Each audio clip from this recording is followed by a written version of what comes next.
450 startups in 2016 to 1.5 lakh startups in 2025. How did India become world's third largest startup economy? Come, let's find it out in today's editorial section today. So come, let's have a look. So let's quickly deep dive from 2016 to 2025. See, India's startup story is not just about applications or technology. It's about young people turning ideas into businesses, creating jobs, attracting investment, and driving economic growth. Let us understand the background. January 2016, the government of India launched the Startup Initiatives. Now, what happened in this Startup India initiative to encourage entrepreneurship? See, before 2016, starting a business involved many permissions and regulations. Access to funding was very difficult. Most startups were concentrated in big cities like Bangalore, Mumbai, and Delhi, of course. So the government introduced easier business restrictions, tax benefits, startup recognition by DPIIT, Department of Promotion of Industry and Internal Trade,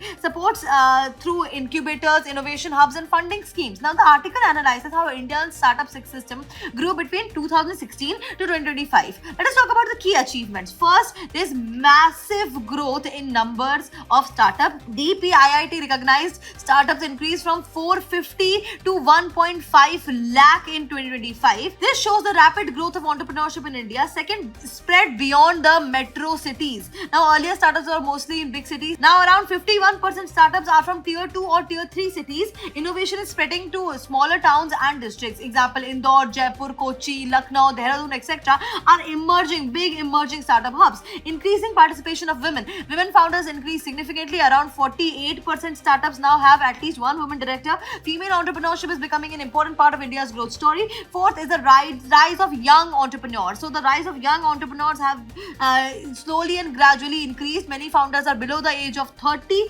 and the startup ecosystem is encouraging youth innovation. Students and fresh graduates are increasingly starting businesses. Now, what this matters for India? Number one, economic growth. Again, very important. Startup contribute to the GDP growth, innovation, productivity improvement, then job creation. Instead of only seeking jobs, young people are creating jobs for others. Third, technological advancements. Startups are driving AI, fintech, health tech, ed tech, space technology. Then regional development. Growth in smaller towns reduces regional inequality. Lastly, women empowerment. Again, very important. More women entrepreneurs means greater economic participation and financial independence. Let us talk about the multiple dimensions. First is the economic dimension. Second is the social dimension.